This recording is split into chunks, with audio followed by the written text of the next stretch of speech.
Hey guys, what's up? Welcome to our next lesson on Moses. The last time we talked, remember, God talked to Moses through a burning bush, and he told him that Moses is the chosen one to free the Hebrew slaves from the Egyptians. Do you guys remember that Moses was really worried about it, and God said that he would send his brother Aaron to help him? Well, that's where we're picking up in the story today. One day while Moses' brother Aaron is praying, he hears God's voice telling him to go meet Moses in the desert. And so he does. He goes out to the desert, and Moses is there waiting for him. Moses says, God told me that you would be here. So now Moses is reunited with his brother Aaron that he hasn't seen in 40 years. Can you guys imagine meeting your brother for the first time in 40 years and how happy you would be? But there is no time to chill and relax and get to know each other again, right? Because God has given them a mission. They have been chosen to free the Hebrew slaves from Pharaoh. So the first thing they do is that they go into the Hebrew village to explain to the elders there, like the leaders of the Hebrew slaves, they explain to them what God has sent them to do. And then do you guys remember the miracle that God has given Moses the power to do with his walking stick?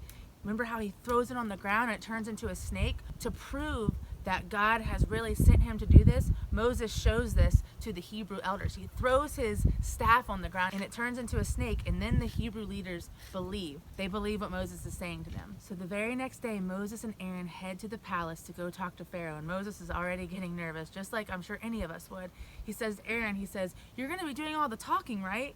Because remember how Moses told God he doesn't know how to talk to people, and that's why he wanted Aaron? But Aaron says, no, you're the one that knows about Egyptian politics. I am just here for moral support. So of course Moses is nervous. I mean, he has to go talk to Pharaoh, and Pharaoh was the most powerful man there was back then. This would be like one of us trying to talk to a king or the president and trying to tell them what to do. So that's why Moses is so nervous, and he has his brother there. Like I said before, these stories are about trusting God. Moses is truly terrified. Pharaoh could have him killed on the spot. He truly could. He had that kind of power. He was the boss in that land. But all the same, Moses and Aaron go to Pharaoh and they say, we have a message from God. They said, the God of Israel sent me to tell you this. Let my people go. Let them free so they can worship me in the desert. And this probably won't surprise any of you guys because we've talked about the Pharaoh a lot and what kind of a person he was. This message means nothing to him. He tells Moses, I don't know your God, and I certainly don't serve him. And honestly, all it did was make him mad. Pharaoh says, I will show you guys who's boss. And so this is the first time that Moses has went to talk to Pharaoh, but it didn't do any good. All it did was make Pharaoh mad, guys. He gives his Egyptian soldiers new orders to be even harder on the Hebrew slaves. They still have to make the same amount of bricks a day, but now they have to provide their own straw to make the bricks. So it's truly twice the amount of work, and they still want them making the same amount of bricks. And of course, this is an impossible task, and they're not able to make the amount of bricks that Pharaoh's soldiers and that Pharaoh wants them to make, so the soldiers are punishing them for not being able to do this impossible task. And the reason that Pharaoh's having them do this in the first place is because of what Moses said to him. So now the Hebrew slaves have been abused all day because Moses has made Pharaoh mad, and now the Hebrew slaves are mad at Moses. They're like, Moses, why did you do this? Now the Egyptians are trying to kill us. And Moses tells them, I'm only doing what God told me to do, right? Moses is listening to God. He's trusting God. He's doing what God tells them to do. But right now, it seems to all the Hebrew slaves that it's not working at all because they're being worked even harder now. So now the Hebrews aren't believing anything Moses has said. They're actually upset with him. So Moses talks to God about this, and God just tells him to go back and talk to Pharaoh again. And Pharaoh says, have you come back to beg for mercy? And Moses says, no, I've come back to show you the power of God. And Moses then performs his staff miracle, the one where he throws the staff on the ground and it turns into a serpent. So he does this in front of Pharaoh thinking, this is going to show him. This is going to show him the power of God. And all Pharaoh has to say about this is, oh, how clever. My magicians can do the same thing. And so he calls his magicians in, who throw their staffs on the ground and turn them into snakes. And guys, I've read and heard this story so many times from the time when I was little like you to when I'm an adult now. Honestly, I don't like this part. I don't understand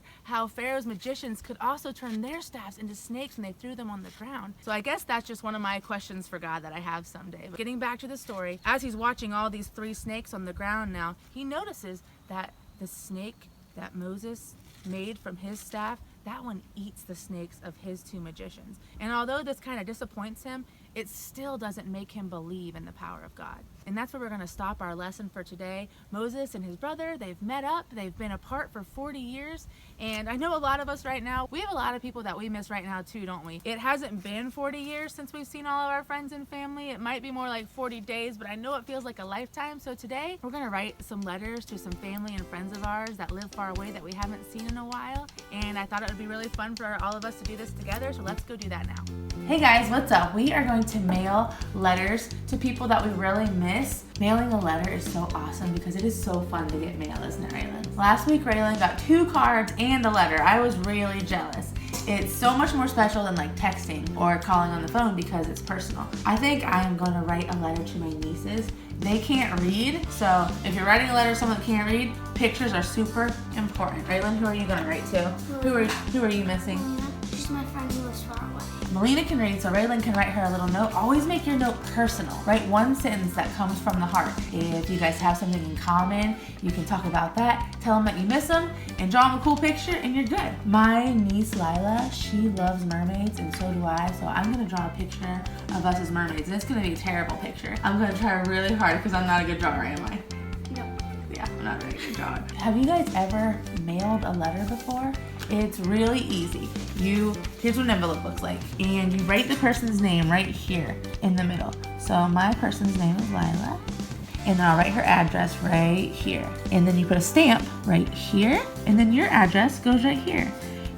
And I know what you guys are thinking, Jess, I don't have an envelope and stamps, but that's the surprise for the day. If you guys get your letters ready, I'm going to come to your house and drop off envelopes and stamps, kind of like I did last week with the Easter eggs. That was so fun seeing some of you, and I'm so glad you guys enjoyed those. So if you get your letter to your person that you love, I will get you the envelopes and stamps so you can do it. All right, let's get our letters going. All right, mermaid tails coming up. And then my little baby Veda.